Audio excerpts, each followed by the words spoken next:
Crank that volume, turn it way up. Get your weapon, get your... I just want to end and just put out that I love the fact that, you know, if you imagine if the MCU was doing Shogun, right? In this episode in the MCU world, like Blackfoot and Toranaga would have like sucked each other off, right? Right. You know what I'm saying? And all the female characters would have just taken over and got glowy hands and shit and whatnot and like fought the war themselves and won. Yeah. Right? Like that's what would have happened in the MCU universe. Seriously. Unfortunately. But glad, like, thank God. Episode 6, I had higher expectations, and how I truly felt about the episode, we will see as we go through this review. Dude, what? Bro. Thank you, Rathacon. Great job. Drop right there. No one's gonna marry you, Haranam. Like, you have a beard. No one's gonna date you, Haranam. You have a beard. No one's gonna be your boyfriend, Haranam. You have a beard. You are not. You have a beard? To a lot of men. And I never would have noticed I'll it. Get like really feminine men message me, but that's not who I'm attracted to. Hannah, I like really masculine men because you're picky, I am huh? very soft. I'm so different to what you see. Like on TV, you know, on TV. I've never seen you on TV. I mean, not, but no, generally you'll see, oh, she's strong, she's, you know, what she's talking about is very powerful, whatever people say. But then at home, I'm very quiet, you know, I'm very feminine, I'm very soft. People don't get to see that side of me, you know. I can tell. Very feminine. No, it has been difficult. Where I wanted to be married and have kids, I would never be a single mom. That's not what I've ever wanted. There you go, Cyber. I love that dramatic music with that. Thank you. What a great way to start off. She referred to herself as her, Rathacon, so that is a chick. Oh, I know. You're interested in her. I'd stick it to her. She just needs to shave. Like, wow. Okay, folks. Welcome to the Bleeding Edge live Friday night, April 27th, to discuss the third episode of the Fallout Prime TV series based off of the lucrative video game series. I believe, if I recall correctly, they say that majority of the story they're taking is from the third Fallout game, and so on, is from what I've heard. And you know, I never play. I think I've only played 3. I never played the other 2 or the even newer ones, but I remember thinking making this into a TV series, a movie would be really cool, and they have really outdone themselves, I feel. You know, this has been a really fun show so far. Just to kind of give my little bit of iteration on the second episode since I wasn't there. The last episode was really interesting because we got to know the characters a little better. We got to understand them a little better, and I thought that they did a good job of really kind of expressing kind of getting the feeling from the game very well, I thought. So I thought that the last episode was really fun, and I enjoyed it. So I just had to throw my 2 cents in there for you guys out of that. Anyway, so tonight we're going to be discussing episode 3, which happens to be called The Head. I mean, that end sequence of the last episode where the doctor guy loses his foot after the ghoul shoots him, and then they put that like fake leg on him was like freaking gnarly as hell. That was so awesome.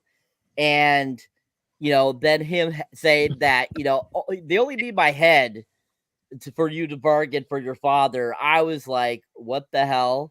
Like, that is just freaking crazy because I absolutely love that guy. He's a great character actor. If you didn't recognize him, he was actually in one of the Saw films. He was actually in Saw 1. He plays the orderly that is also playing a game while Cara Elwes is. So he is one of those character actors that's just really fun. So I thought it was great to see him in this, and I was really sad that he only lasted the couple episodes. But anyways, so yeah, so like I said, this episode is called The Head.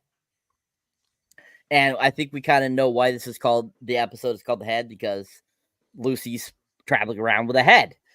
So just to go around the panel real quick, you started off. What were your guys' thoughts going into this episode after the finale of the last episode? after her having to cut his head off. What were your thoughts going into this episode? As like, what did you expect to happen next? Starting with you, Pop Culture Guy. Hey, okie dokie. All right. Well, I was expecting. By the way, love the show. First episodes were awesome. Love the show so much.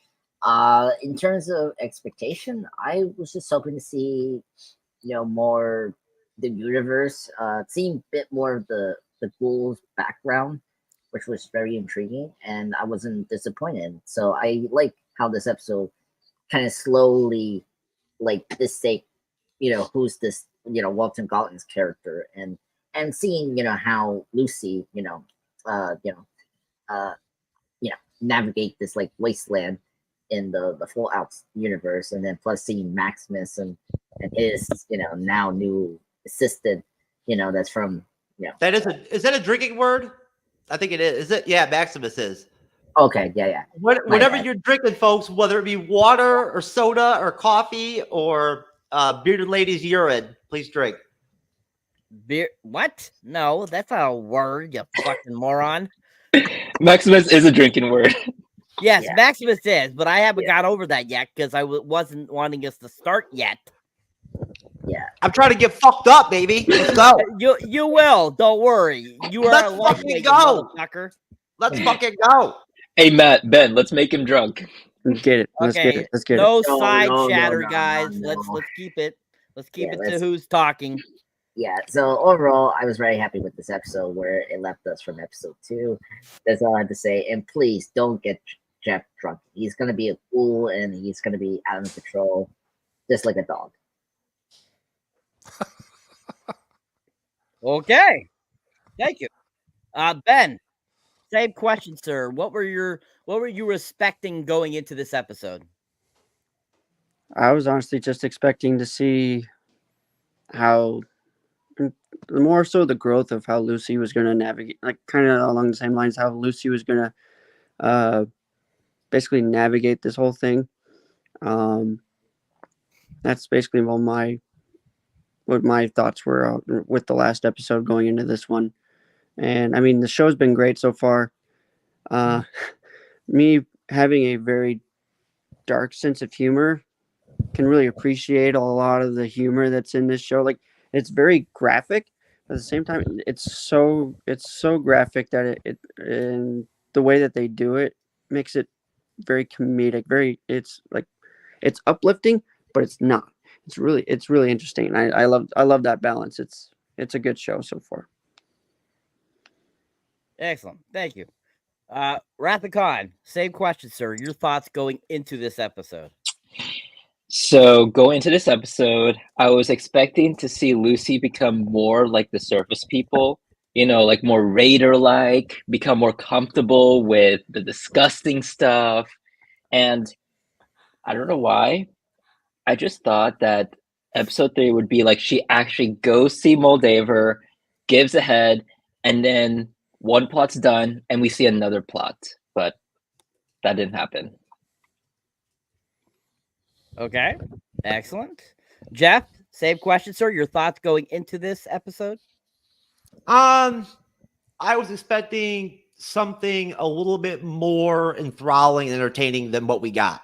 I'll put it to you that way. It was a little bit of a, I don't want to say a blip on the radar, but, I wasn't anticipating a filler-ish sort of episode, I guess.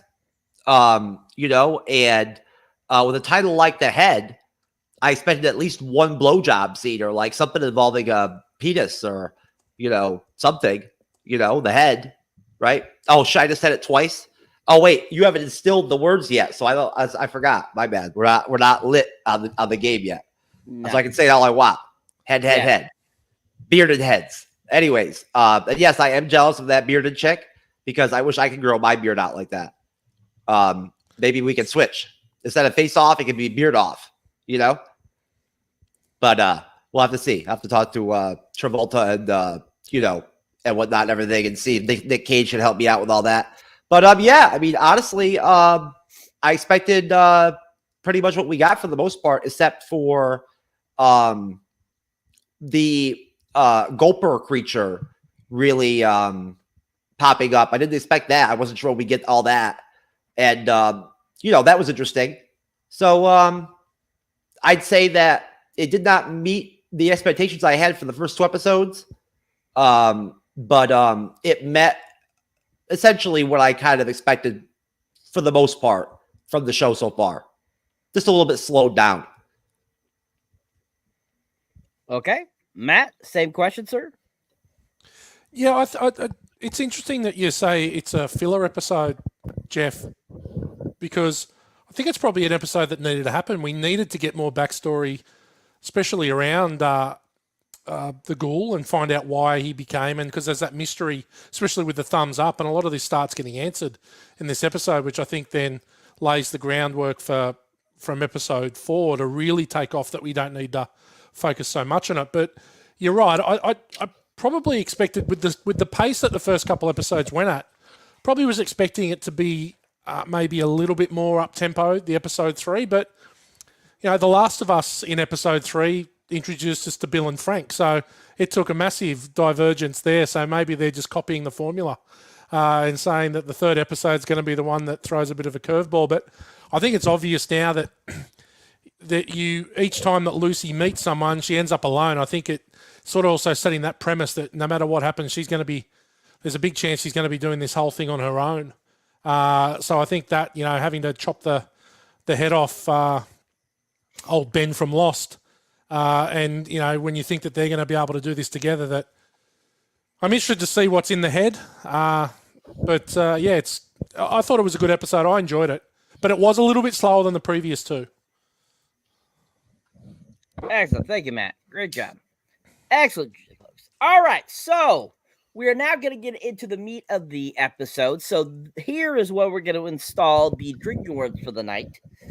So if you are out there watching, or those that are participating here on the panel, no matter what you're drinking, the words will be Maximus, Ghoul, or Howard, because the Ghoul is referred to Howard several times too as well. Or also the head is referred to as well. So we'll go with those words tonight. I think those are sufficient enough to get anybody drunk off their ass, because they're going to be used quite a bit, I can foresee. So those are the drinking waves, people. So keep your eyes out. Keep your ears out. You will be drinking. All right. So the episode starts off with a backstory, as Matt had mentioned, how this episode is more of a kind of a story filler, as it would be more like, giving us that background that we really need to understand the characters better. So we get this backstory of the ghoul, Drake.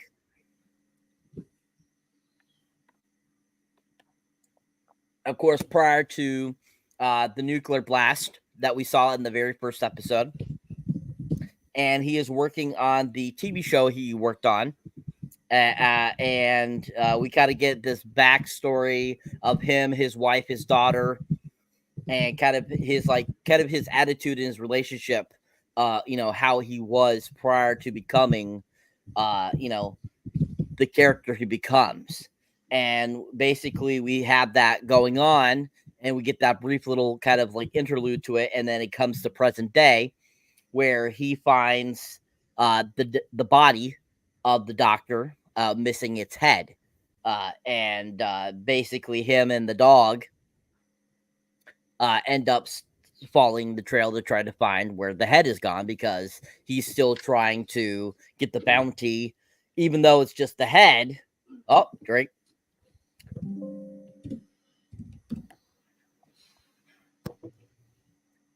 Still to get that bounty he wants to get. So that's pretty much like kind of like the first, like, I would say that was a good, like, at least 10 minutes, that backstory and that present day presentation. So as they go on off, it switches over to Lucy, where she has the head, Drake. Head is such a dirty word. Well, you can interpret it any way you want, sir. Head. Oh, that was 4 drinks. Sorry, guys. You need to be careful with that, sir. I'm starting off with a very high alcohol content beverage here, and then moving on to something. And whose fucking fault is that? No bitching.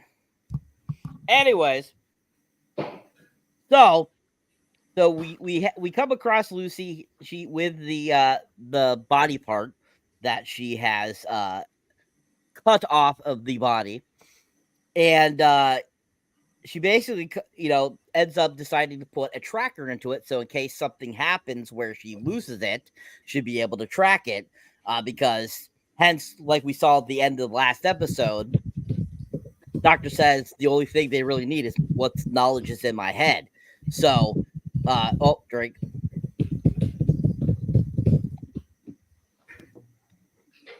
And so she decides to put this tracker in it, and we see her do that. And then that's when it goes over to Maximus. Drink. Where Did you design your outline purposely around the drinking game to curve to Just a question, sir. No, I didn't. Don't mind me.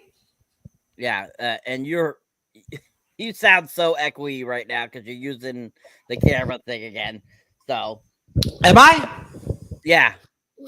Did I switch? Okay, sorry. Apparently, I guess. But anyways, so as we get to Max, now you don't have to drink if I say Max or anybody says Max. It has to be the full name. So just FYI for people there.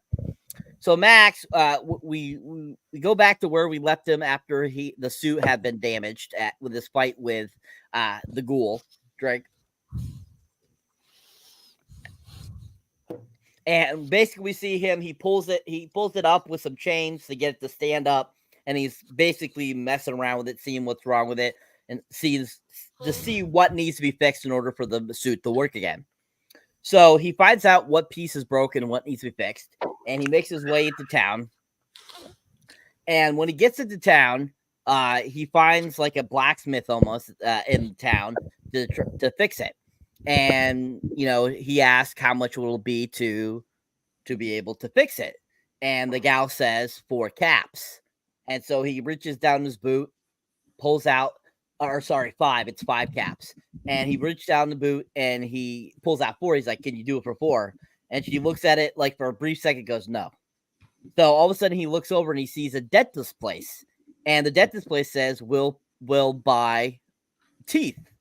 So he makes his way over to the dentist place, and he's back like a few minutes later, and with 5 caps. And he's like, "I'll give you an extra cap if you do this really quick." She literally takes it, sods it barely, and it's done. And he just looks at her like, "What the fuck?" Like, it was absolutely like the greatest impression ever. It was just like his look was on point, like perfect for that scene. And so he's like, you can tell he's definitely irritated about this. He's like, "What the hell's going on?" Apparently, the gay side of Jeff was coming out, people, just to let you know. So anyways, so he goes back to put the piece back in the thing. And when he gets back there, there's a whole bunch of this gang around it, trying to mess with it, trying to open it. And so he goes over, and of course he starts to try to battle them, and he ends up getting into a fight with them, and they beat him up. And after they beat him up, they go back over, they keep messing with the suit, and they're able to get it open. And so as they're doing that, all of a sudden he like basically kind of regains some like strength, picks up a piece of metal and like starts bashing them. And basically he's able to like fend off a couple of them with the piece of metal he has. And he gets to the machine, and he's able to somehow reach his hand into one of the arms, and then puts his hand on one of the guys' head and crushes his head and explodes. Oh my God, that was so freaking cool. Like, that was like just awesome looking. And he ends up doing that, and the other guys are just like, they scatter because they can see what he can do. And so they're like, their expression was like perfect too. They just like all scattered and stuff after he did that. He's like, what? And he's like, of course, after he does that, he's like, he's all beat up and stuff, but he's like, stuff like that. And so then after that happens, he, had killed that one guy, and you got to see a good image of that guy's head blown up. It was pretty cool. Anyways, okay, so let me just okay, yep. Okay, yep. What's that? Okay. Then that's when, as he's kind of like trying to regain his composure, basically started to get going, to get back in the suit. All of a sudden, there's a copter that comes out of nowhere and drops off somebody, which happens to be Thaddeus. And Thaddeus happens to be, if you remember in the first episode we saw Maximus, Drake, was one of the guys beating him up. So he sees that he's coming, that they're dropping off a new squire, and basically he rushes to get back in the suit so that he doesn't know that it's him that's in the suit. So he gets back in it, and he ends up popping up, and he basically says, I have been sent by the academy to be your new squire, and basically I'm here to fulfill the duties that of Maximus Drake couldn't fulfill. And basically ends up saying that giving him new orders too as well, that are different than what the original parameters were for when Maximus and Titus were going out on their mission. Drake. All right. Holy shit. Drop my outline. Anyways, so we'll stop there with the introduction of Thaddeus. So what are you guys' kind of your thoughts on that section of the episode? What did you think about the backstory on Howard? What did you think about that fight sequence with Maximus, and what were your thoughts on kind of the brief kind of Lucy scenes we also got in between there, and just overall your thoughts on that section? I'll start with you, Ben. Honestly, for me, it was good character building. I mean, I know people have been saying it's kind of a filler episode, but I think it's an episode where it's really helping us to really get to know the characters, like the little bits of Lucy, Maximus showing us his strength and what he can do, and that whole fight scene, which was epic, by the way. And then just this whole section, just setting up the episode, and also setting up the characters for later on down the line, I feel. All right. Excellent. Thank you. Rathacon, same question, sir. So just a few things. First, that intro where we first see Coop and his wife, or should we call him Howard? That's a drinking word. I said Howard. Oh, okay. Yeah. So when we first see Howard and his wife, I just think of the bearded lady every time I look at you. Wait, what? Okay. So it was so interesting how when they first were talking, it's like as if, he was just flirting with some random lady. Like the way how they made it all was just like impeccable. And then suddenly when you see the daughter come in, it's like, oh, that's the wife. That was just like epic. And then second, when the director was talking to Coop, and Coop was like, was confused. He's like, do I really have to shoot this guy? And then you see the director, he has this clear vision. He says that he wants to tell a story about a new America and a character who can show up when the chips are down and just shoot them in the head. I'm just like, that sounds a lot like the Ghoul after the whole explosion. Great. I just found that interesting. The stuff happens in the past just happens to overshadow or predict how he's going to end up today.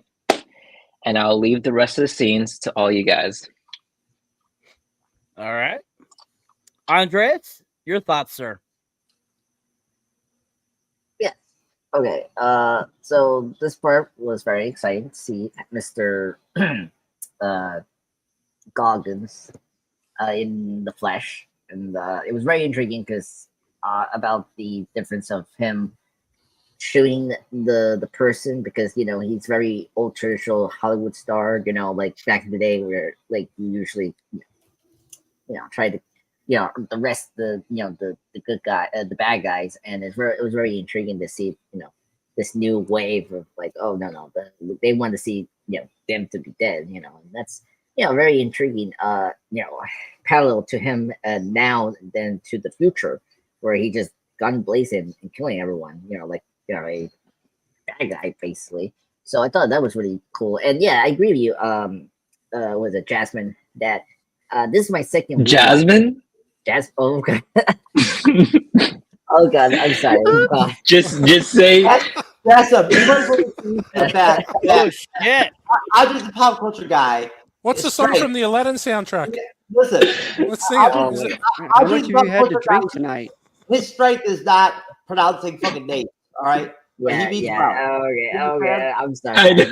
Oh my god. I'm just playing around here. Gone. Oh my god. Don't There we go. Call me Raph. Yeah, Raph. Every time he says that, it reminds me of Jasmine, the tranny you see on our show. I'm like, oh, Jasmine? No. Raph, Ever heard that? A whole new world. I'd buy that album, Matt. I'd buy that for $1. I was about to I'd buy that for $1. Wrong show, guys. Oh, Settle God. down, Jasmine. Yeah. Just quietly, can we make a decree now that his name is not the Wrath of Khan now? It is Jasmine. Forever and a day. It is going to be Jasmine from I now am on. so sorry, God. I'm so sorry, Matt. I Blame the I pop no culture longer- guy for the Jasmine. Yeah, you can blame And me. it I'm sticks. Worst so part is sorry. not even drinking. Yeah, I'm not even drinking.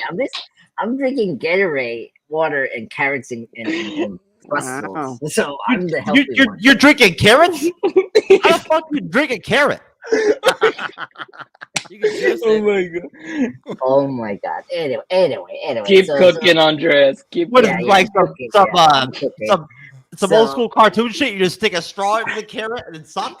Drinking Yeah. carrots. Yeah, dude. Yeah, exactly. Anyway, I mean, you can drink carrots. You know that it's healthy, and I've seen healthy food. Yeah, from Anyway, Costco, we know. Drinking Yeah, carrot. Costco. I've never seen Yeah, a human being drink a fucking carrot. I don't know. Hey, I saw Willem Dafoe do it in John Wick. Like he mixed that vegetables. That was a weird drink. Well, adding missing is a whole other thing. But anyways, let's go back to the Fallout episode 3. But I'm just saying, episode just 3. drinking a carrot is very difficult. Yeah, I know. My friend did it, and he turned into a monster. Anyway, that's another story and timeline. Anyway, Turned into Jasmine. Oh yeah, he did. Fortunately, so sad. At least He he will didn't, at least he didn't turn into a bearded lady. No. Not different way. Not a beer lady. More a monster, not a beer lady. Anyway, so it was cool to see. Rewatching this episode again, I was kind of confused that that was his wife because they were flirting, as Mr. Waff of Khan here, as said before. And I was like, oh yeah, and and then obviously the kid came in. I was like, oh okay, this is family, and it was really cool. Hint, for this episode, what the costume he wears, because it's really a great foreshadow of what come towards the end of the episode, which is nice. And then getting back to Lucy, I love the actress that plays Lucy, Elle Parnell. That's her name. Great actress. If you haven't seen Leather Jackets or one of Tim Burton's movie, The Miracle of Truland, that was like my first time watching her. Like she's an incredible upcoming actress, and I thought that she's been great as Lucy. And I thought it's kind of funny how she tenders the head, which is so funny. It's like she had no problem sticking that tracker in her nose, which was gross. And then, yeah, well, thanks a lot, Jeff. Fuck you, buddy. Fuck you. Anyway. Fuck you too. Fuck you. No, fuck you too, sir. And anyway, so that was really nice. And then, of course, Max and, drink. Oh, Max. Oh, man. If I end up smashing a bearded lady tonight, I blame you, Cyber. Anyway, That's fine, whatever. Max. Yeah, Max, you love the bearded lady, so you'll be fine. Anyway, Max, doing his thing, trying to fix the thing. It was funny that he took, I really dug the universe about the caps as like the currency in this now post-apocalyptic future. And so that was, very neat to see that. And I know that's from the games. And, it's crazy that lady say, like, you need to have 5 caps to do it. It's like, come on, dude.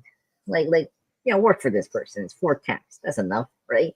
No, he has to go over to this random place that takes his tooth and, like, they'll pay him. And he did it. So that was crazy. I find it very funny that of all the people from his, Brotherhood of Steel, they picked the one that bullied him, which was funny, because he's like the funniest character in the series when we get to the other episodes. So yeah, I agree, everyone. It is a very filler episode, but I think this beginning part was very important to like sow the seeds of who is the ghoul, and then like the overall Fallout universe, and then plus this seeing the ins and outs of what's going on with our 2 other characters, the Lucy and Max. So I dug this opening. Excellent. Thank you, sir. All right. Jeff, same question, sir. Your thoughts on that section? On the trailer promo, I've got the trailer, but I have 2 big video clips, Cyber. I've got the fight from episode 1 with Max and the ghoul and Lucy shoot it out. I've got that one, and then I've got the I've got a good scene from episode 3 too. That's like 3 minutes long. And then I got the trailer as well. So you let me know what you want, sir. Okay. All right. I've got everything in a bearded lady. All right. So basically, I like if my Fallout universe or dimension, I would want used condoms to be the currency. You know what I'm saying? Instead of caps, use condoms. Like, you know what I'm saying? As the currency, that would be dope. That would be really Fallout.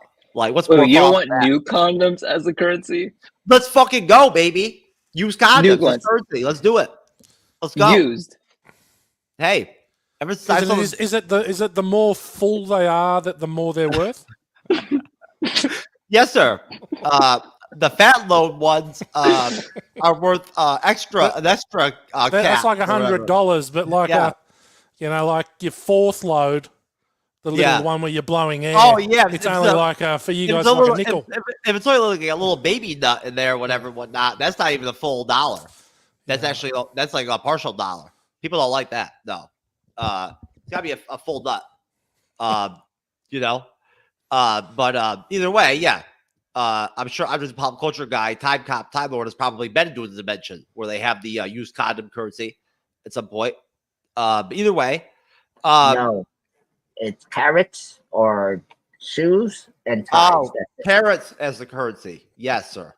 Especially ones that he can drink. Fuck you, Steve from Bumble. Fuck you. There you go. So think about that. Carrots currency. Fuck you, sir. Anyway, sir. So Ella Purnell is dope as shit. I don't care. Like, whatever she's been in, she must have been good at it. Right? Like, seriously. I doubt she was not good. Because she kills it, in episode 3, right from jump. The flashback scene was really well done. I really enjoyed it. I love seeing I love it just like with Shogun, or I love seeing opening episodes start off with flashback scenes, right? When it's done well, it's a really great way to start off an episode. I love that mix of giving you the backstory, right? During the story, in the beginning of an episode, while then yet displaying the real time, right?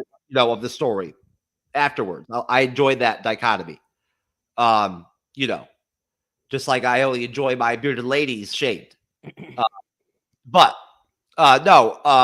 Basically, I love that. I love the fact that Goggins gets to be two different characters in the series, right? That's a cool duality, you know? He gets to switch in between the two different characters. And from what I understand, he was actually involved in the actual, like, not just production, but creation of the series. Like, you know, like he had an inside track and was actually a part of the, you know, the group of people that put the show together. You know, he not only like stars in it, but essentially, are we doing like high fives? Like internet high fives? Okay. High five. Was Ben dipping? Ben had to leave. Oh, okay. Oh, okay. I thought we were high fiving. All right. Anyway, Ben's got to go bank some currency. I was about to say, Ben's got to go create some more children. You know what I'm saying? That would be very useful when they use condom currency dimension. Obviously. Peace out, man. We love you, bro. You were gone so quick. But no, I love the flashback. It's always good to see interracial marriages. Really positive. I'm really okay USA on that, right? You know, it's always a good thing.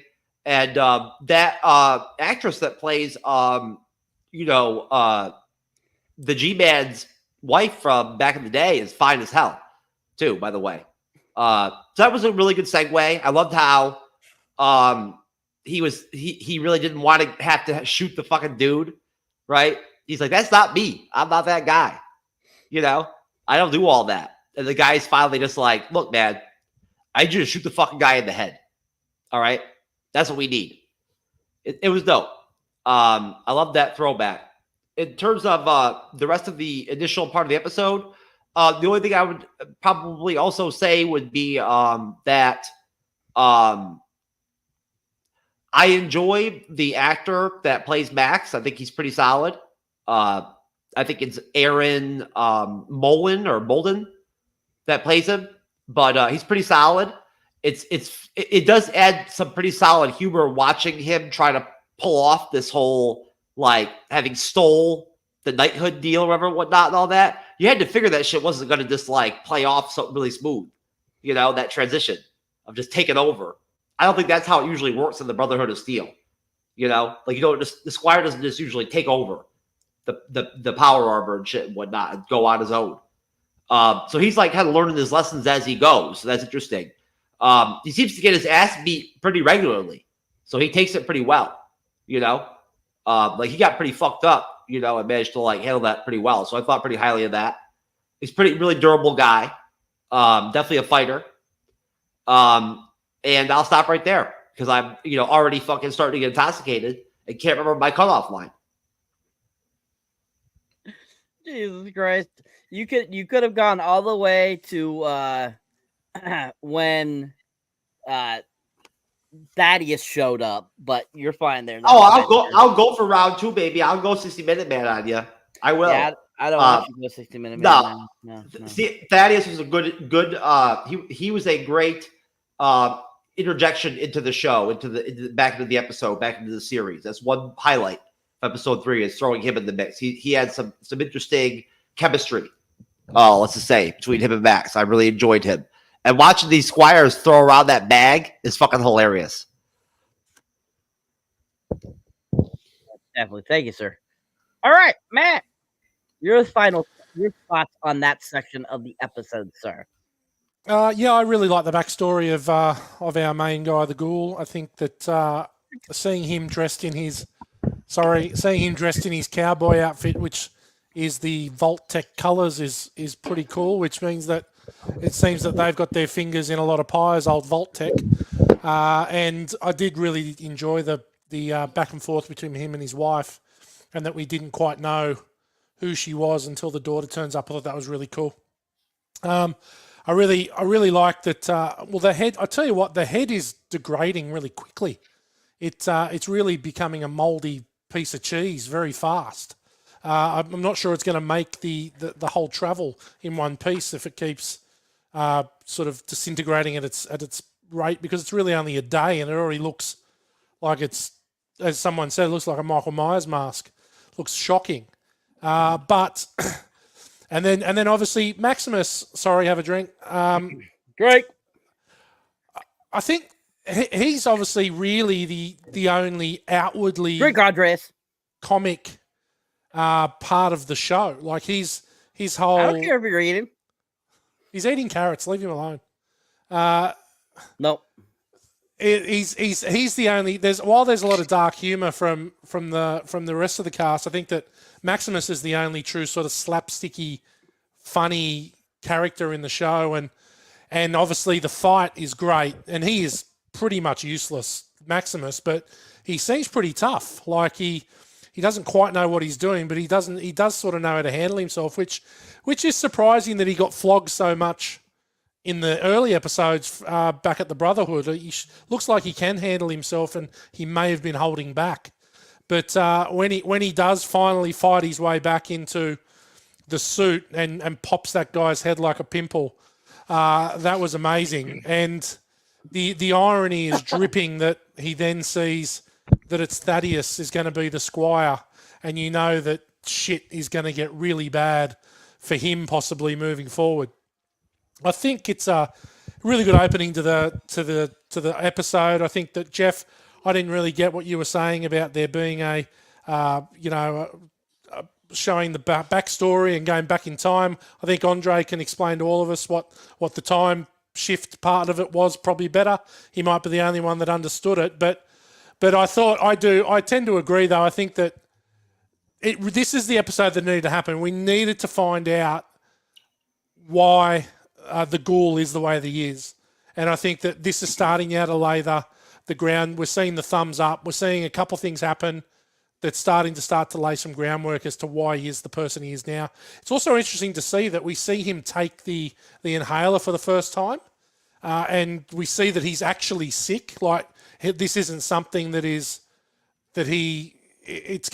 looks like it will kill him eventually, what he's got.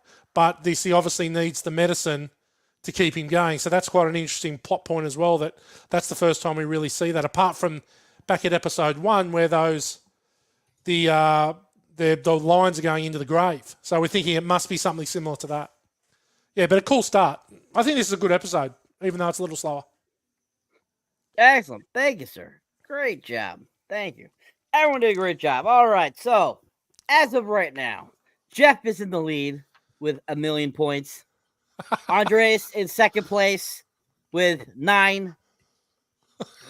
And then Rathnicon and Matt in third place, respectively, with 5.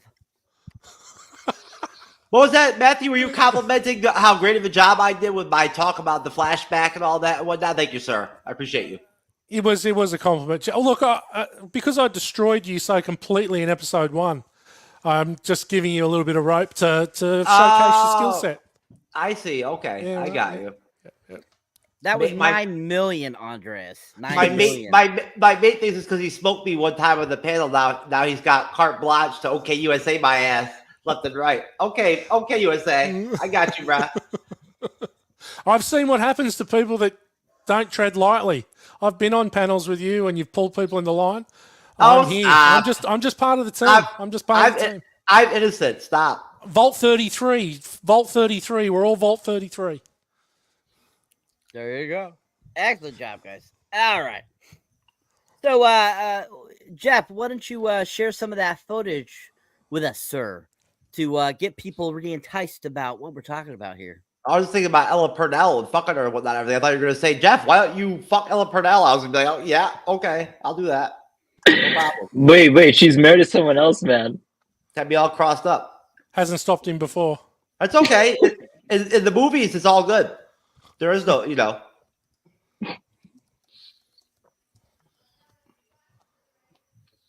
True. So you're going to save those condoms for when the nuclear attack happens? Excuse me, sir. I'm playing video clip. There you go, folks. A little bit of the gobbler for you guys. There you go. Anybody else think that looks exactly like an axolotl? Like It looks exactly like an axolotl. Like, I think that's what they used as the design for this creature, just made it bigger and like it got it nuclear exposed or whatever.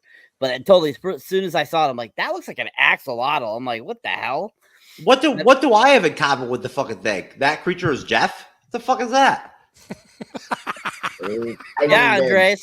Yeah, those little fingers that was in the mouth, like, reminded me of you, and then like the eyes, I was like, oh my god, that looks like Jeff. If you put the glasses on, exactly.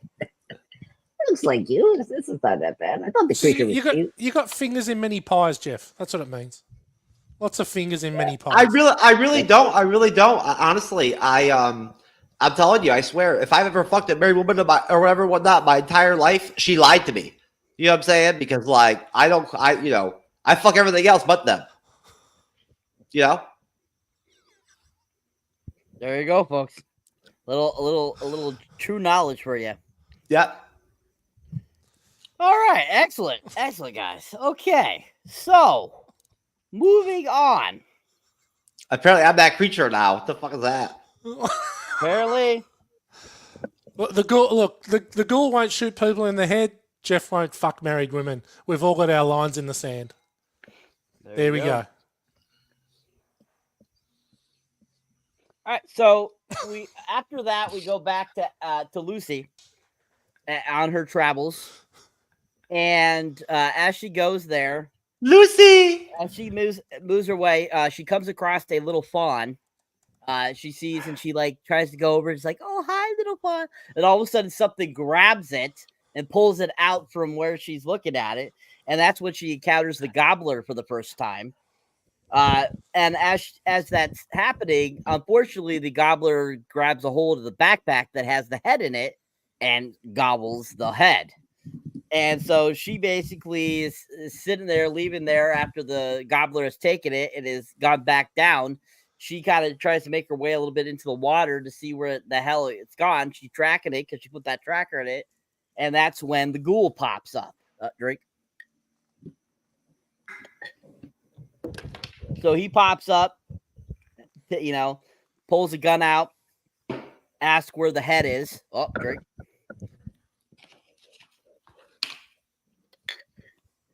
She basically says that, I don't know what happened to it, all this kind of stuff.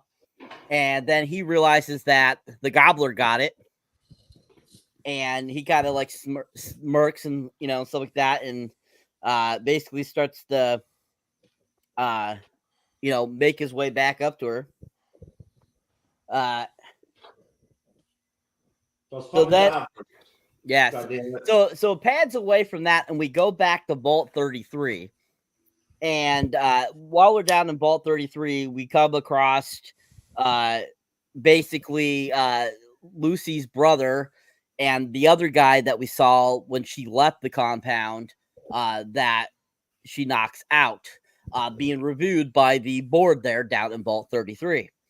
And so after the one guy comes out, Lucy's brother goes in, and basically they're like reviewing him, or more like interrogating him, kind of. I feel it's not really more of a review; it's more like interrogation, I feel.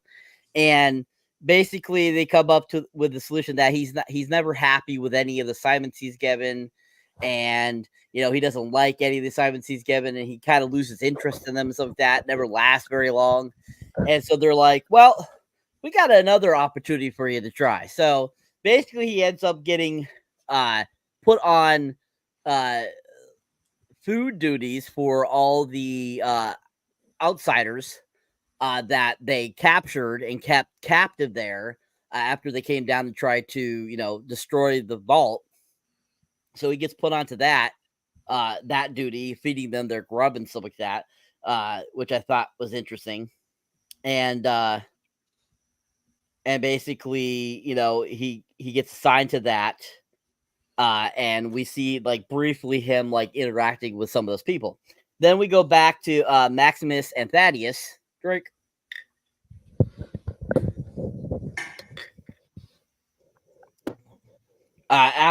Basically on their travels looking for the body or the doctor guy. And basically on their way there, they they have kind of like interaction with each other, and have a conversation at one point where Max asked him about himself.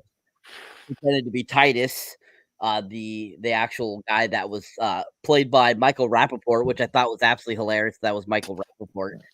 Very short role for him. I thought that was hilarious how short it was.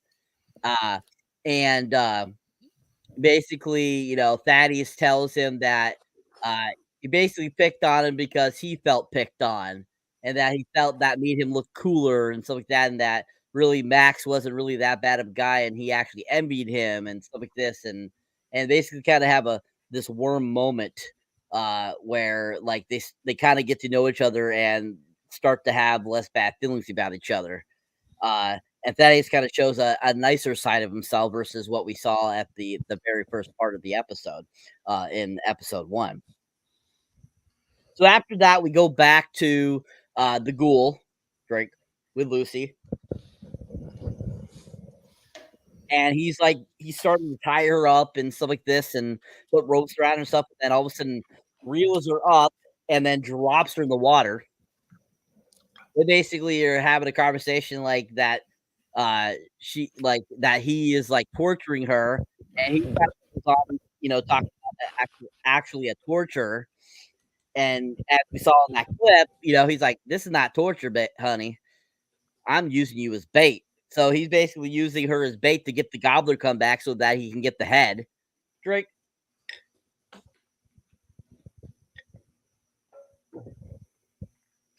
And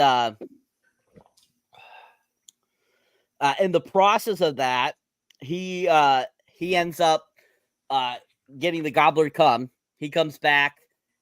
He starts to try to eat Lucy. Lucy fights back, and she ends up grabbing his bag that has his med stuff in it, and she uses it to smash on the outside of the gobbler, and it gets the gobbler to stop and let go of her foot that it's trying to eat. And basically after she fends it off and the gobbler goes away after the ghoul drink is like stabbing it and stuff, he notices that his backpack has been used and sees that all the medicine in it's broken. He's all pissed off. And so basically he ends up after that he ends up taking Lucy as a hostage after that, so because he figures if he doesn't have the head drink, he's got something else that he can bargain with.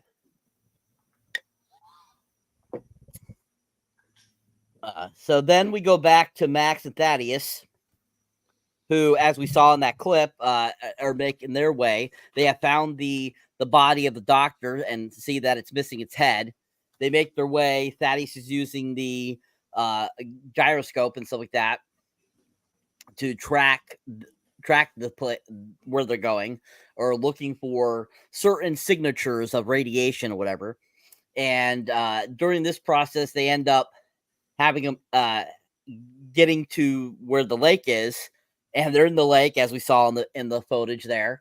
And basically, the gobbler starts coming their way and attacks them, and we see that fight, which ends up with them killing the gobbler, and like basically Max saving Thaddeus's life and him being thankful for it. So after Thaddeus and Max have killed the gulper, we go back to Vault 33, where the whole clan is together and they're discussing what to do with the prisoners.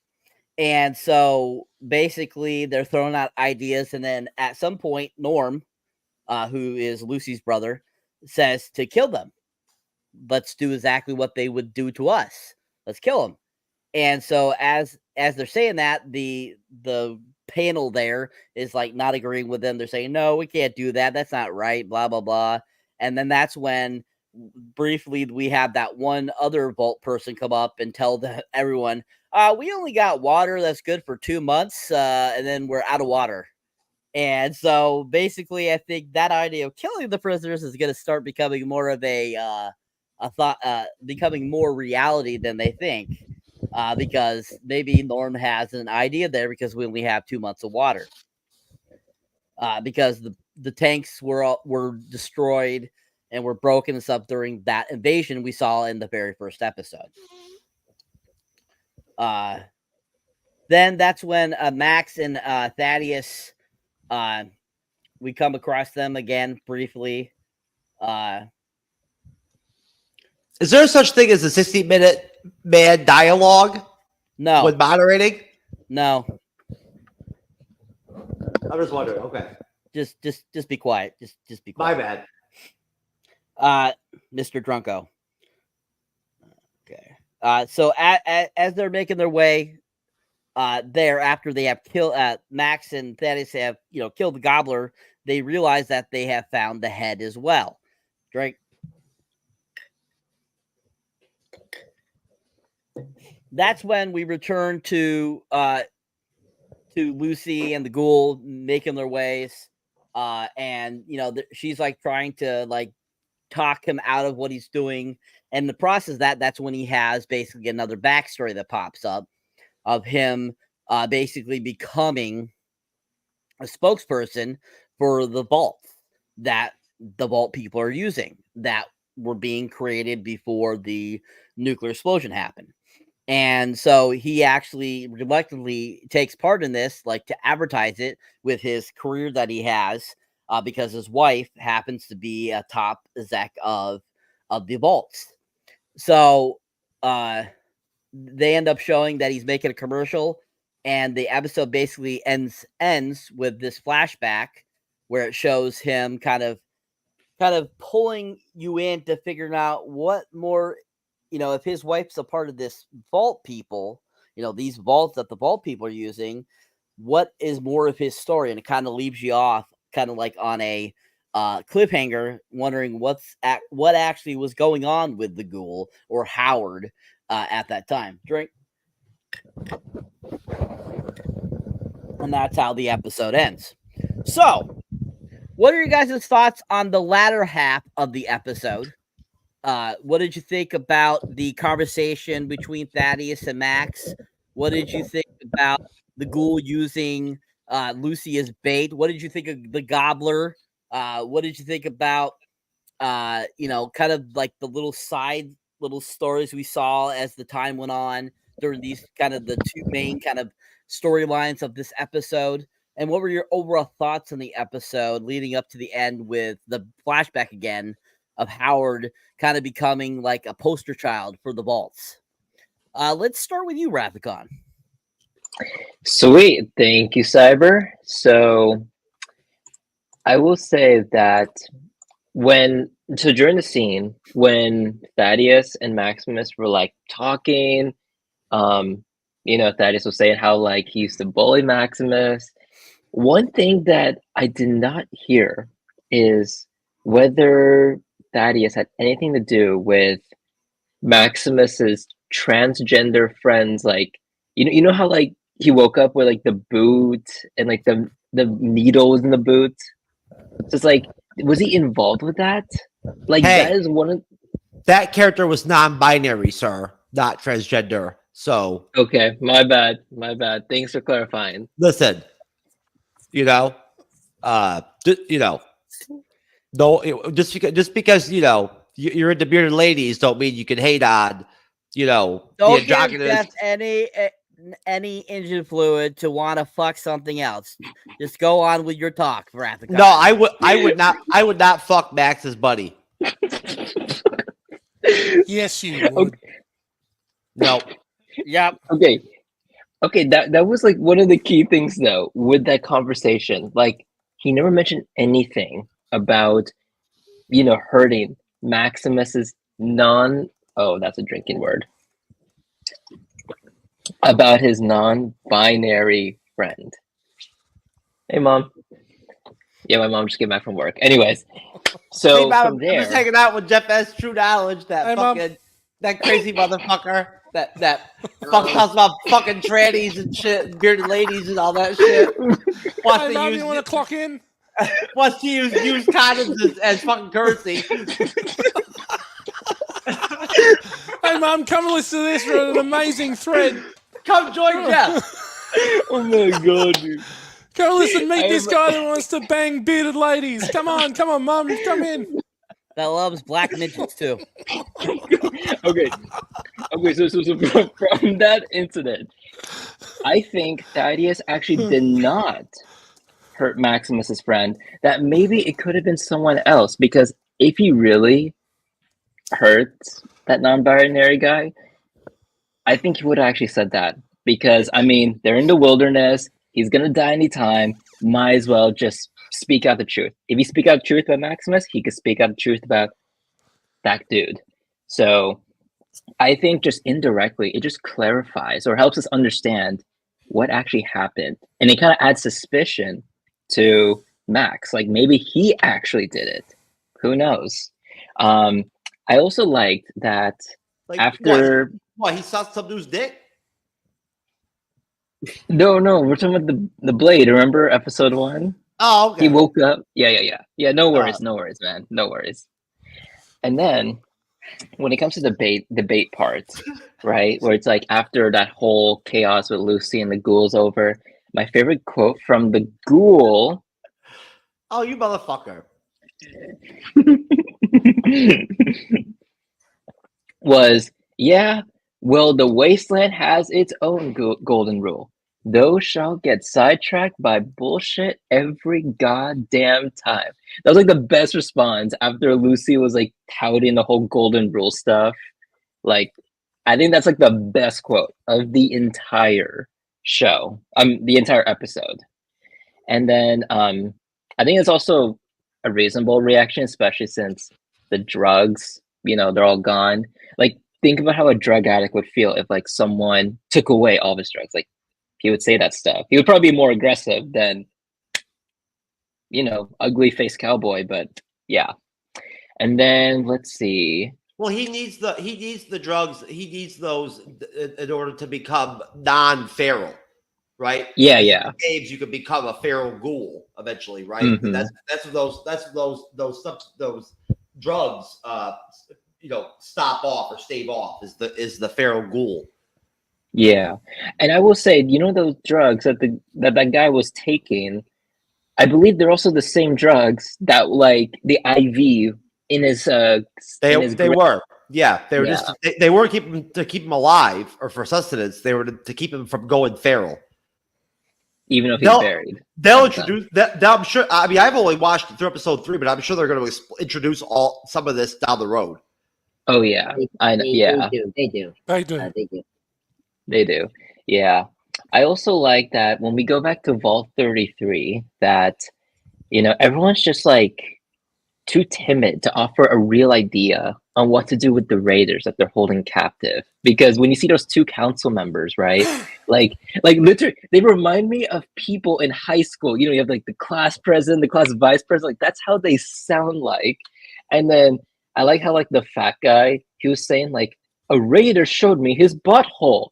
And then the guy with the neck brace was like, he considered it like evidence that, that guy has a desire to communicate, to reach across the cultural divide. And I'm just like thinking like, when you're on social media, like people will post inappropriate content, but like some will find it funny, some will find it offensive. Like, you can either take it seriously or not. At least like Norm takes it seriously. He's like, we should just kill these people. And then there are some people who are like, oh, we could teach them Shakespeare. We don't call them fat people out here, sir. We call them large people. I wasn't aware of that until now, so thank you. Yeah, right, Jeff Cyber? has true knowledge. We're not really a big fan of calling people fat people. It was in my notes. Apologies. Yeah, but in general, I think that seems that are important. Overweight or fat, that's just how it is. I'm just fucking with Jasmine. Come on. Really well too. Really, really well. Even okay, and I'm gonna say my final point here. So going back to that Vault 33, that whole council meeting, I think this is like the moment when we see an actual schism between like people who act schism. Like a divide, like a political divide between like the coddlers, well-meaning do-gooders, and then you have like the people who are like just action. Norm versus, those. Norm's the best. I know, he's like the Norm's only the one. best. I think the only one. he's gonna lead a political movement in there. I know that. The only one. And finally, no, I'll leave those scenes to you guys. You know what? That's all I have to say. Thank you, Cyber. Excellent. Andres, your thoughts, sir? Yeah.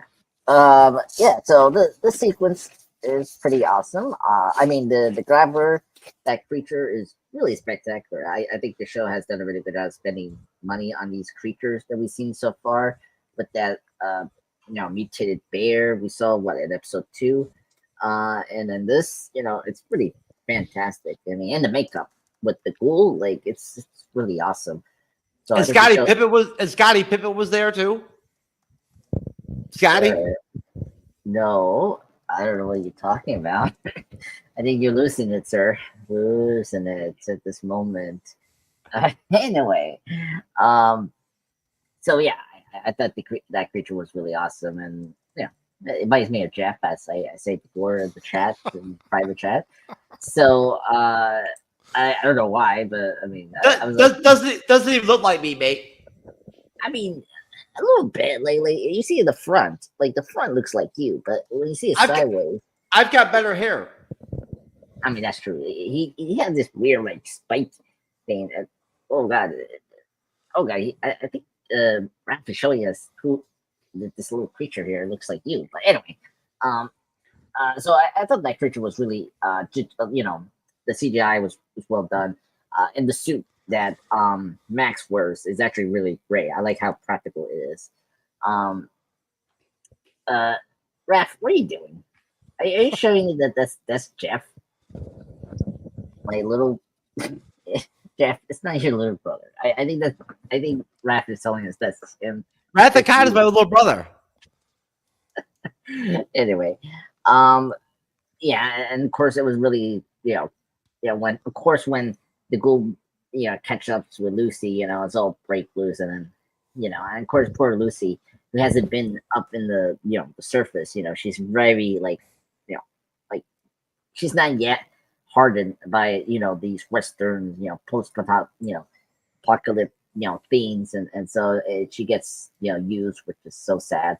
And her being bait makes a lot of sense. I like how the way they set up the bait, and and of course I knew when she grabbed the bag, of course the like drugs that the ghoul uses to keep him feral, as Jeff said before, it was going to be really bad. And I like how we set that up as like a side mission. That's one thing I appreciate about the show, is the show really captures the feel of the video games, like in general. Like you're focusing on the main story, and then in this show you go in side tracks, which is kind of cool, like side missions you usually do when you play video games. Like I think that this episode, out of the bunch I saw, like did a good job of catching that feel of the video game, which is neat. Yeah, and then what else that was kind of cool? I did not expect the ghoul being the full out boy, the mascot that you see here at Matt's wallpaper. That was like such a cool reveal. I was like, oh, that's so cool. And the suit reveal is like, oh my god. And I like how they explained like the colors so neatly, from the flashback we saw in the beginning. It was like, oh, they modeled this this thing, this mascot of Cooper Howard. So yeah, so I think the end was really nice. Sets us up well to the next episode, which I think is my favorite. Yeah, and it adds more to the lore and the mythology of the Fallout universe that slowly into the show, and they will still continue showing us more and more from the games, which is nice. I do agree with Cyber. It is based on the Fallout 3, especially with Lucy's character of when the Fallout's getting out and doing something very different from the game. I when I was doing research, but yeah, so I fairly enjoyed the ending of this. Yeah, Fallout 3 is a killer game. I played Fallout 3. It's fun. It's a good game. Okay, yeah. God damn, thank you. Take that fucking thing out of here. That shit was starting to really fucking weird. That was really weird to me the fuck out, bro. Yeah. What, it was like Chucky? It was like, oh. I have never in my life ever done a show or whatnot and not had actual human beings on the panel and had like fucking stuffed animals Jeff, and shit. just shut the fuck up, you drunk bastard. I was getting fucking weirded out, bro. You are weirded out anyway. You wanted to fuck the duck. Just admit it. I was fixated on the duck thing. I was like, what the fuck? Just so everyone knows, that was Howard the Duck's twice removed illegitimate half cousin's former roommate. Just to let you all know. That's the child from when Howard the Duck banged fucking what's her name in What If, right? That's the offspring from when he banged fucking the chick from Two Broke Chicks or whatever. That actress. Kat Dennings. Yeah, come on, Cyber, the big titted one. You know what I'm talking about. I know who you're talking about. Yes, Kat Dennings. Yeah. Giant boobs. Me and Cyber had a private, personal conversation on her recently. And her boobs. They're definitely fucking really intense. Intense. There you go, folks. She has a very nice shape. All right. Excellent. All right. Jeff, since you keep blabbing your mouth, your thoughts, sir. Oh, yeah. There we go. All right. So how does this work out? What did we have? 2 questions for the whole show? It was like just 1 question, then 2 questions for the whole fucking 4 show? fucking questions. What the fuck is this? Jesus, I feel so pressed. Oh, man. Seriously. Gave me this whole swath of episode to fuck with and shit, whatnot. I'm over here trying to fucking keep it real and shit, whatnot, with some fucking stuffed animal looking at me, staring at me and shit. I'm all fucked up. Jesus Christ. Anyways, fucking bearded ladies and shit. Matthew's fucking, trying to join me, trying to hit me up, trying to get her number. Like, shit. Bored to watch. Fucking kangaroos. Fighting them. Who knows? Anyways. Fallout Australia, baby. That's all I got to say. No, all I really have to say is just that, the series so far through episode 3 has been pretty solid. And Ella Purnell is definitely a shining beacon of nothing but just pure energy, just pure positive energy. And she really plays the character really well, I think, that they wanted it to be. Based off of Fallout 3, right? And the character you're in Fallout 3. When we covered The Last of Us, we did, try to make sure we people in on the panels and whatnot that had played the games. And so, I did play Fallout, right? I've played some of the games and whatnot. I've played several of them. I got pretty far in Fallout 3. Never finished it, but I got pretty far. So I do know all the game lore, as well as the intricacies of, courting bearded ladies and hanging out with Wrath of Khan, my little brother, and whatnot, and his stuffed animal friend. What's your friend's name there, Jassim? His name is TrueKnowledge. Oh, jeez. Well, that's a big compliment, sir. To name your stuffed animal that you sleep with and shit and whatnot with your bearded lady after me is great. So no, I don't know about the fucking the creature, whatever the fuck it's called. I knew its name earlier, but I don't remember now. Gobbler. The gobbler. It was pretty fucking like benign, right? Like having fingers in its mouth shit was pretty dope for a minute, but it ended up being pretty fucking stupid. It was only cool for a minute when it like leapt up on Max in the power armor and got all like tall and shit and whatnot. That shot was dope, right? Some good shots in this episode.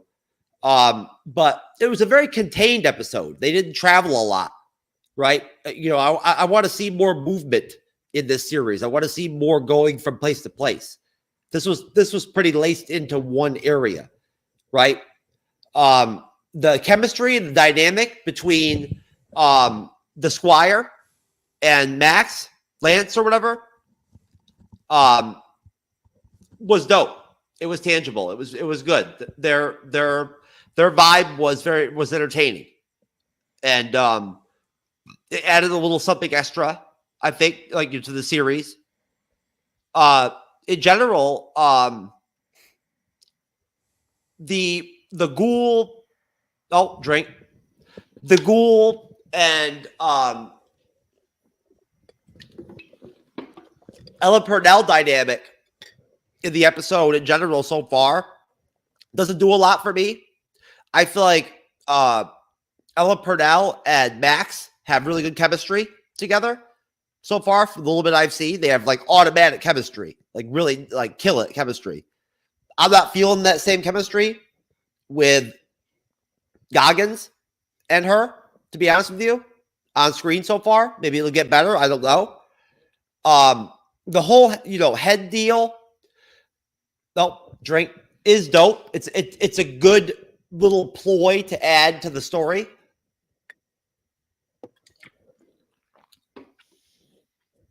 I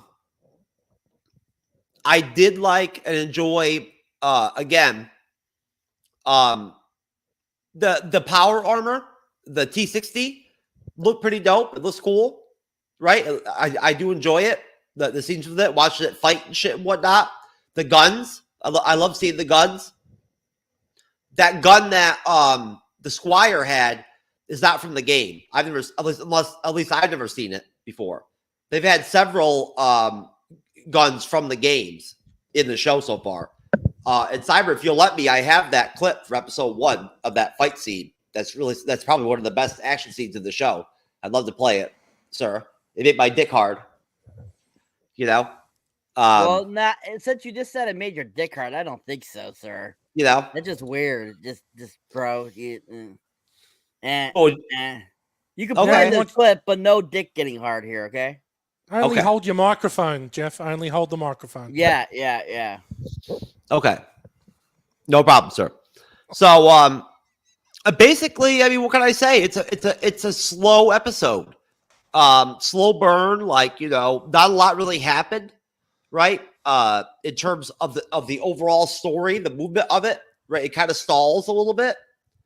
And, maybe I'll look back at it and watch episode 4 and see episode 3, like, with a little bit more, with a little like more rosier glasses. But, it was a pretty bland episode for me. And I really don't have many comments. I don't have much to say about that ending swath, really, in general, besides what I already said. Loving Ella Purnell, killing it, right, as her character. And loving the Mask character, without question. But besides that, me and my buddy the Gobbler, my twin brother, I ain't feeling it. So there you go. Okay, USA, baby. Let's do it. All right. So why don't you go ahead and play your clips, sir? Oh boy. This is really gonna invigorate the whole shit. I promise.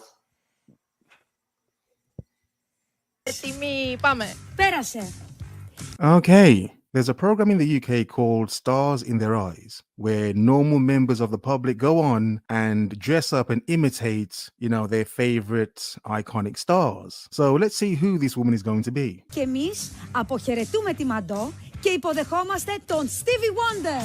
What? No.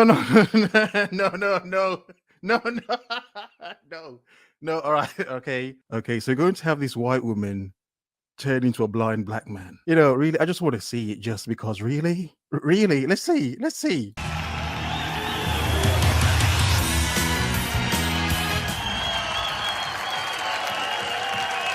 Oh my God. Why would someone do this?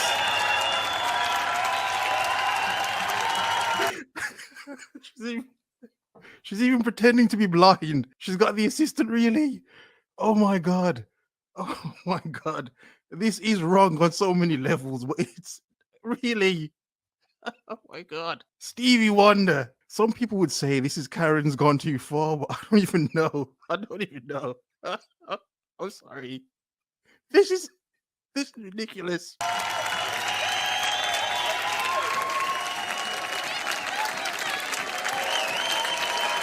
Stevie! Clapping. Why are they clapping? This is stupid.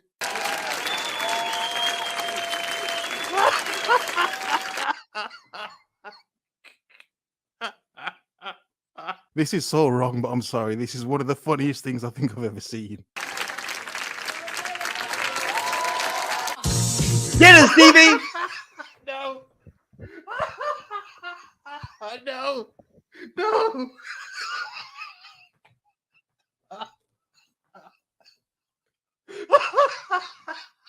This is where you know someone's gone too far.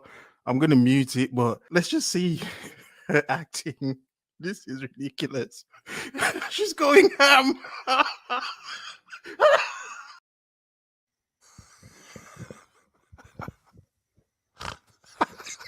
Okay, USA. There you go, folks. Excellent. Very funny. All right, yeah, that's a good question there, Rathacon. Yabashiki's loincloth, is his bulge bigger than Jeff's bulge when he gets erection from that video that we just watched? What do you mean, like? Well, listen, in comparison, are you trying to compare like me fully erect versus Yabu with like the loincloth, just normal Yabu, right? When he's not even hard, like, because I mean, his bulge is so impressive that I've got to be like fully like, erect to be able to measure up to Yabu in the bulge department. Talking to you, Wrath.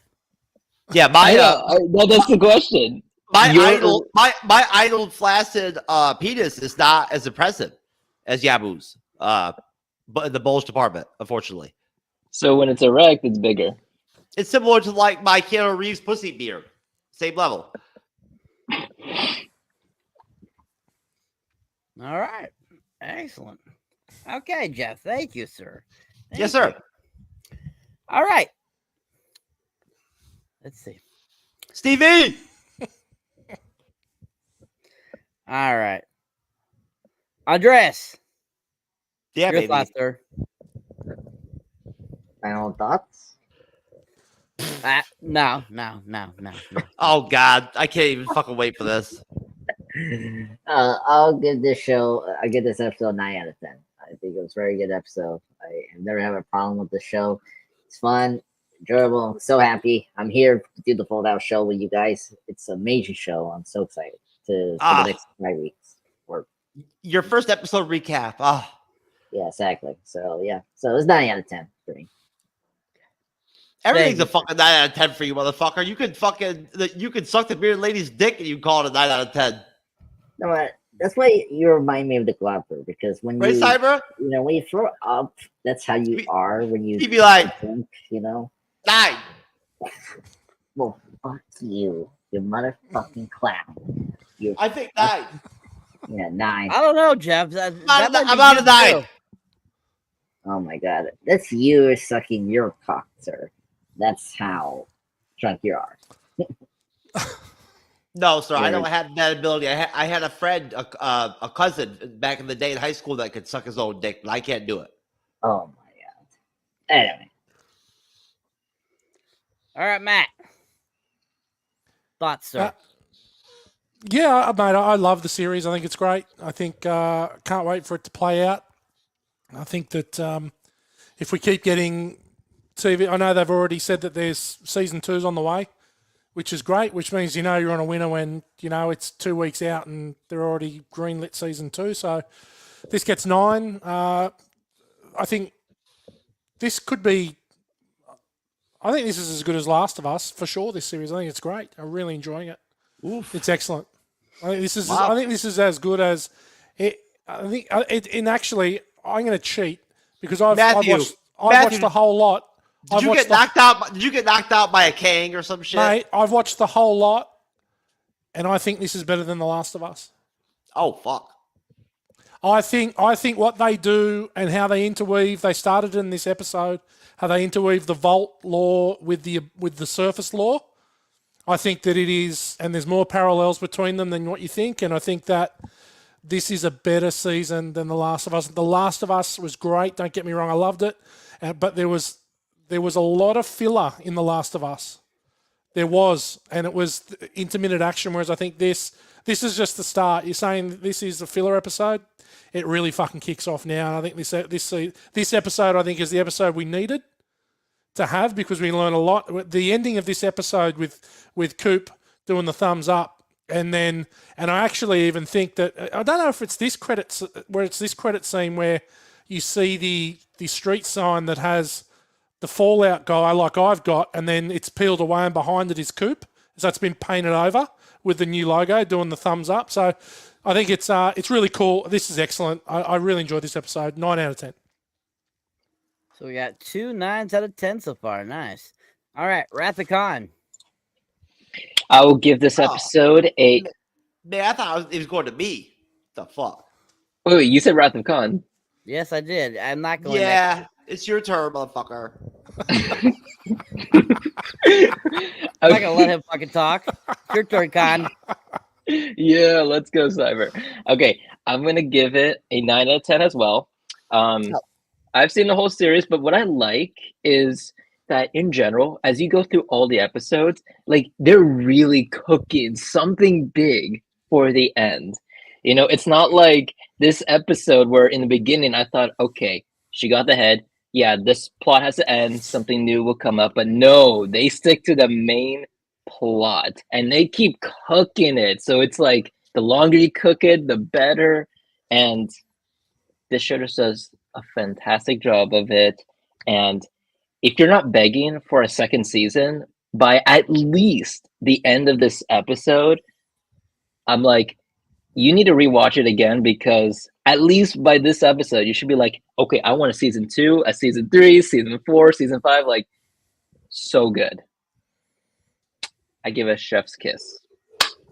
That's all I'm say. Okie dokie. Thank you. So 3 9 out of 10s. Ooh, that's pretty good so far. I'm going to throw in the mix here. I give it a 10, simply for the fact because the exploding head. I'm sorry. That was got to be the best action scene of these three episodes. That was freaking awesome. And then I got to give it to the axolotl gobbler character too. Basically giving it fingers as teeth instead of actual teeth, and yet calling it a gobbler because basically like gobbles its prey. You know, which really, I'm like, if you were to be attacked by a bear, a shark, you know, something that has razor sharp teeth. Basically, if you get attacked by a gobbler, you can kind of survive it if you got swallowed. I feel like you could probably break yourself out of that thing. So, I think that alone right there garners to the number 10 for me. So I give it a 10, just simply for that great brain smashing. It was just fantastic because, I mean, however they constructed that, whoever the special effects artist was for this episode, who created that exploding head, perfectly created what it would probably be like if a head was exploded by a giant metal arm like that. That was just freaking fantastic. Excellent. And I have to agree with what Matt was saying, that yes, I definitely find these first 3 episodes of Fallout superior to The Last of Us, the whole entire season. So I agree with him. This is utterly fantastic so far, even just these 3 episodes. And it's going to be fun to see a second season as well, as everyone has said. All right, sir, True Knowledge. What do you give it, sir? A 5, a 3, a 2? I'm giving a daddy award to all you motherfuckers. Every one of you motherfuckers is getting a daddy tonight, just to be clear. For all your fucking bullshit, fucking 10, 9 fucking ratings and shit, whatnot, all this shit. Fucking, I'm throwing daddies on all you motherfuckers. You feel me? Daddy time, baby. There we go. That's okay. Right? In the chat later, he'll change his mind, saying, "You know, after I look back at it, it's actually a little better than I thought." I'm giving. He's a fucking Andres. I'm giving full certificates.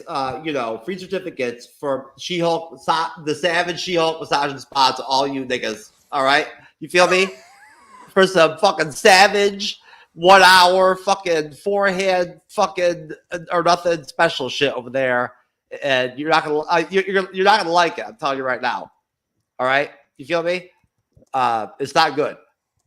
It's fucking She-Hulk, baby. You know, you give the happy ending to her.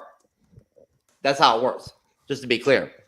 But anyways, so Sorry about that M-bomb, folks. I had to just drop that real quick just to make sure I keep YouTube, make sure they're keeping it real and whatnot, everything, and, making sure everything's going all right. Because, you know what I'm saying? Got to make sure shit's straight.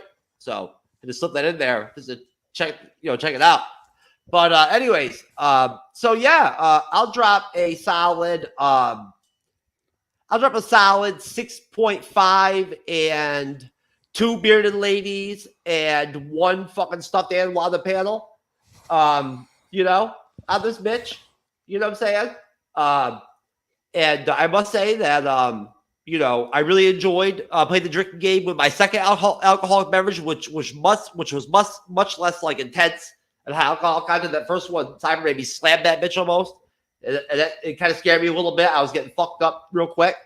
So I had to eat some pizza and shit. So, had to keep it real, and switch it over to the lower alcohol. Can't hold his liquor. There you go. Yeah, that's right. Can't hold it. I've only drank alcohol on every fucking show ever in the history of the MCU'S Bleeding Edge ever, right, Cyber? But no, I definitely can't handle my alcohol. Nope. Just because I puked off a fucking whatever the fuck that nasty shit is called that one night. That shit that fucking Raymond loves. Wait, you puked on the show? Yeah, I puked fucking the first time we ever fucking played the drinking game. I think it was, whatever, whatnot. I puked. On the show? On the show? No, after. No. Well, that's got to be the bar. The bar is that you need to puke on the show during the drinking game. No, I mix liquor. I mix liquor and beer. I pre-gamed with liquor, and then we went into the drinking game of the show, and we drank Voodoo Ranger, or whatever the fuck, fruity ale, beer or whatever. And oh my god, man, that combination, I was fucking hammered. I puked that night for like the first time in 15 years. So there you go. Was it Pacific Rim that we did the drinking game? Well, we did the drinking game in Pacific Rim, yes, but that was the one that I puked after. Hold on, let me check.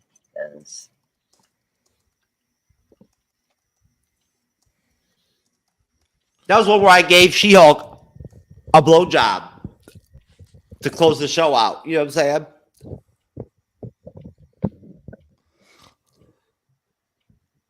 I gave her a happy ending. So I'm gonna add that to my rating. There you go. One She-Hulk happy ending blowjob on top of my rating. There you go. And I want to say thank you very much to Cyberneticshark, sir. Great job moderating tonight. With the 2 fucking questions for the whole show. I love that shit.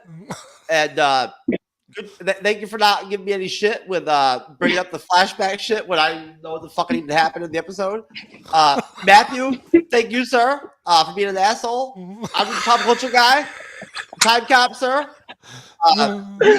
You get honestly, Andres, you get a fucking I want none of those, motherfucker, on top of you, Danny. And Rear at the Con. Say hi to the bearded lady. When we get that. Oh, I will. Yeah, I'm not gonna get sore throat this time when I see her again. I hope not, with that big dick in your throat. I mean, fuck.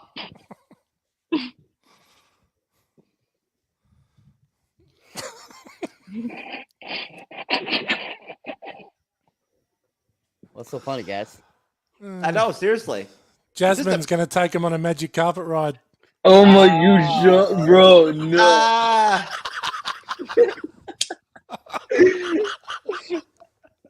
Cyber's Mr. Poker Face these days.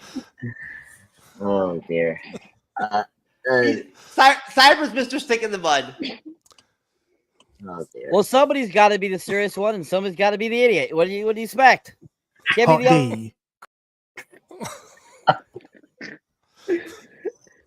Oh dear.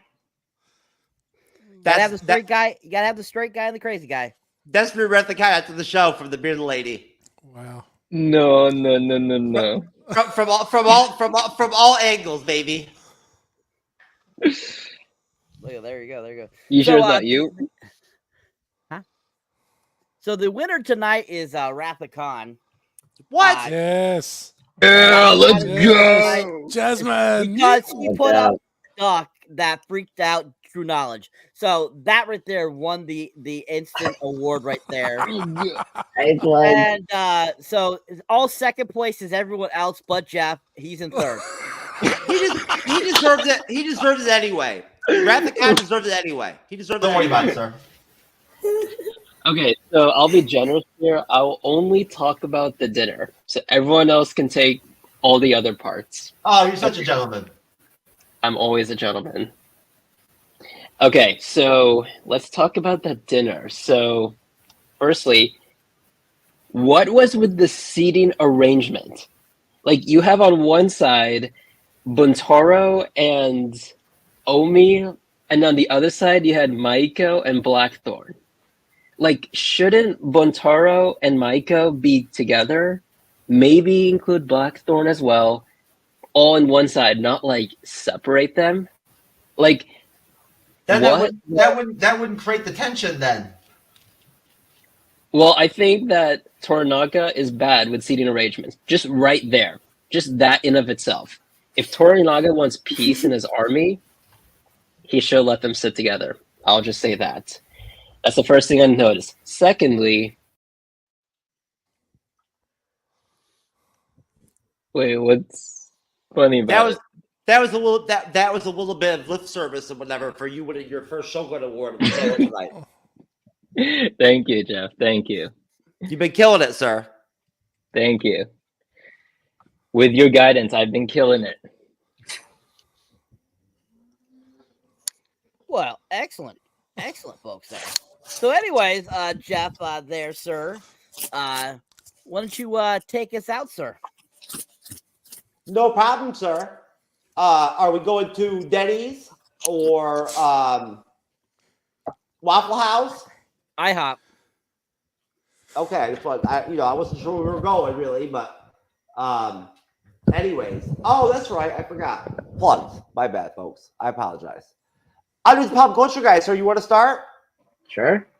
Are you sure, sir? Okay, well, just want to make sure. Yeah, I'm fine. All right, well, you could have been busy over there. I don't know. Time traveling. That's the usual. Watching 3 movies at the same time, time traveling. Well, no, my wife is watching 3 movies now. Where I'm doing my job here is monitoring the panel. Oh, you're monitoring the panel. Okay. Oh yeah, secretly. Good anyway, to know. Yeah, good to know. Anyway, so hello guys, Andreas Pole Culture Guy. Thank you so much for you guys to join us for Fallout Episode 3 recap. I'm up to the 934 subscribers, almost there.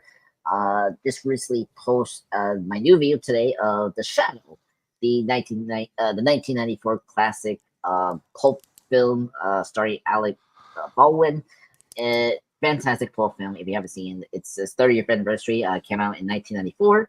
So yeah, thank you everyone for joining us today. It's been a pleasure. Please support me. Hit that mark, as you know, Cyber just hit it this recently. Help him as well to reach the 2 mark for YouTube. Yeah, and so Matt, it was great to see you again, brother. It was so happy. I was so happy you were here. Same thing, Raph. I was so happy to see you again after 2 days after Shogun. Because there was no way I can survive tonight with this guy, Jeff TrueKnowledge. But anyway, that's not the point. Thank you guys. There you go. Whatever he said. Anyways, I love you. I love you, Andres. I love you too. Bored to watch. Oh, I know you love me. Bored to watch a movie podcast is the what happens to be where Matthew hosts. And I've been on there. I've guested there. I'm very lucky. I'm very blessed. Few motherfuckers have ever populated Bored to Watch, right? But I've been on that bitch. So just to be clear, I have. So and they got some dope ass content out there, and they're already 11,000 plus subscribers in a year plus. So what's up, Matthew? Yeah, g'day guys. Matt from Born to Watch. Thanks for having me on again. Thank you, Jasmine, for inviting me on. It's always a pleasure to spend time with you guys. Enjoying thoroughly breaking down Fallout, but on Born to Watch, what do we got this week? Have any of you guys seen the Rebel Moon Part 2, The Scargiver yet? No. Well, we're about to tear it a new asshole tomorrow, and release an episode on that because it is absolutely horrendous. But I really don't want nothing to do with it. It just like comes out all whenever I hear about it. All I hear about is how fucking horrible it is. Yeah, it's not it's not Jasmine, chill out, brother. It's not good. They didn't need to make one, but they're now talking about making a third and a fourth. But it's terrible. We're also doing for Star Wars Day. We're doing The Empire Strikes Back this week coming as well. So we're a bit more excited about that one. Matt, you did your Kickmaster full movie review? Oh shit! Yeah, we did Kickboxer. That was a lot of fun. Obviously, we're Is that like a fucking lock and you kick it? Kickmaster? Kickmaster, motherfucker. Yeah, we haven't done Kickmaster yet, but we've done Kickboxer. That was a lot of fun. That's fun. We all kicked the Whittle palm tree and had a lot of fun with that one. I blame I'm the pop culture guy for that slip up. It's actually called Kickmaster, folks. Are you gonna blame Andreas for everything? Yes, I will. Yes. Yeah. So we're slowly moving towards going live on YouTube, but you can get us. Most of our episodes go on YouTube, but you can get us on Spotify, Apple, wherever you get any of audio podcasts as well. But follow us along. We're having a lot of fun. They need me over there. I've got to instigate this whole live switch with these guys. I'm telling you. I got to jump in there kangaroo style and shit with kangaroo spirit. Yeah, Jeff, you gave great help for our Lord of the Rings 2 Towers episode, no doubt. Oh yeah, I mean I said some fucked up shit. Yeah, you were in the mines of Moria. What were some of my hits? I mean, you tell the guys. I mean, I said some pretty raunchy shit. What'd your buddy think? I was all fucked up. So we enjoyed how you were able to draw parallels between the quest to midget sex quite often. Sucking midget dick and all kinds of shit. Yeah, it was great. It was interesting. I really contributed hardcore with that shit. There you go, Cyberneticshark, sir. Great intro for you, sir. Here you go. How are you? Yeah. So how's it doing out there, folks? If you enjoy me moderating or on the panel, you can check out my solo content. Find me under Cyberneticshark under YouTube, TikTok, X, Facebook, Instagram, Threads, pretty much anywhere. Patreon. As you can see there, I just uploaded today my trailer reaction to Fly Me to the Moon film that's coming out. It's about faking the moon landing, which looks absolutely hilarious. It's like a comedy, I guess. It does. With Channing Tatum and Scarlett Johansson. And also Woody Harrelson and Ray Romano. That was an interesting cast. But anyways, that I just popped that up, my trailer reaction for that if you want to check it out. If you haven't seen my Godzilla Kong New Empire review, definitely check that out too as well. Really fun film. Cyber, what'd you think of the Crow trailer? I love the Crow trailer. I can't wait to see it. Anyways, if you haven't seen The Toxic Avenger, you can check out my short about that. Just recently watched that. And Abigail, which came out theaters last weekend, a new film from Radio Silence that did the last 2 Scream films and Ready or Not. Really great film, really fun. Actual review will be up soon. Migration. If you love animated films, definitely check that out on Peacock, people. It's worth the watch. It's a really funny film. And also Late Night with the Devil. If you have Shudder TV, if you have Shudder, definitely check that film out. That movie has got to be one of the best horror films that I've seen in the last 5 years. It is amazing. If you haven't seen it, check it out. We'll have a full review of that soon, eventually too, as well. But yeah, if you haven't seen my content, definitely check it out, people. Hell yeah, baby. You know it. All right. Wrath of God, sir, why don't we skip your plug since you just have the Twitter thread, movie review thing and whatnot, and everything. And you don't want me eviscerating it and shit and, adding it to like. Oh, you can eviscerate if you want. Yeah, feel free to show it. No. That's all right. I actually have some plugs this week. I do. I'm plugging an Asian massage parlor, what a shock, in Tampa. Not a shock at all. Full massage and spa, sport massage, body massage in, right? Let's check it out. holiday stress, we got you. There we go. Massage Heights, baby. Yep. That's it. No, that looks too legit to me. I don't like that. That's too sweet. That's too sweet and clean, folks. We would never endorse a massage parlor that's not, four hands or nothing friendly. So either way, I just want to go ahead and shout out and plug really quick the MCU'S YouTube channel and podcast. We are, of course, going to be doing, Fallout all the way through the entire series, week to week. So next week will be episode 4. It'll be a great show. I'll be moderating. Moderation will fall down a little bit and whatnot, right? With no cyber, but we'll be okay. And, here we go. Massive Star, Tampa. Erotic massage. Perfect. So, bottom line, this Monday coming up, we actually have a wonderful show. We have SMed 97, episode 6. Andres and I will be doing it. Mr. Time Cop, Time Lord, sir. We'll be getting after it.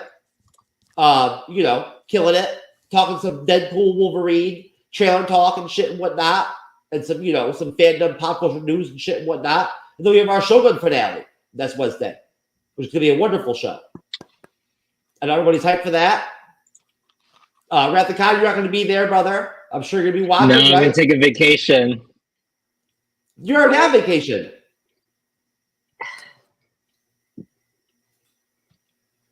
Are you going to watch the show, sir? I'm going to watch the show at the beach. At the beach? Wow. With the bearded lady and Stevie Wonder? Oh, no. They're going to be a lot hotter this time. Okay, well, there's my final plug. Japanese spa right here in Tampa. There's no building, so it's really illicit. It's very, illegal, right? Back of the car. It's just a parking lot, right? It's in the cars. It's in the cars, literally. They come to you. It's closed, but it was not. So look, let's be honest here. The reviews say it's in the middle of being remodeled, great space, great price, whatever the fuck that means. I love this place for a penny of them $80. There was a room big enough for a party of 5, which was nice. Okay. They have amenities, a restroom, and a wheelchair accessible restroom. And there you go. There you go, folks. You can pick one of these 3 vehicles for your massage. Yep. It's a nice Porsche. Do you get a Hummer in the Hummer? Yep, and a little kangaroo on the side. Excellent. Yeah, the happy ending is guaranteed. The parking lot massage parlor. The whole massage is the happy ending. Well, yeah, it's hot there in the parking lot. Gas prices be what they are. You got to run the AC the whole time.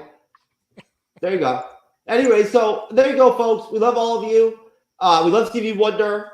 God rest his soul. Very talented woman there in that video. Great show. You say God rest his soul. He's still alive. Oh, I don't know. Who fucking cares? Whatever. I'm sure Stevie does. Stevie. Anyway, so there you go. All right, Stevie, you're alive. I'm sorry. I apologize. No, but we love you, folks. We love Fallout. We can't wait to do another fucking episode. It's great. Hats up to the panel. Hats up to Cyberneticshark. God bless all of you. Have a wonderful weekend. Right? We'll see you next week. Get after it. Go to a massage parlor, baby. Fight a kangaroo. Let's do it. Let's fucking go, baby. That's it. We're done fucking around over here. Let's get it.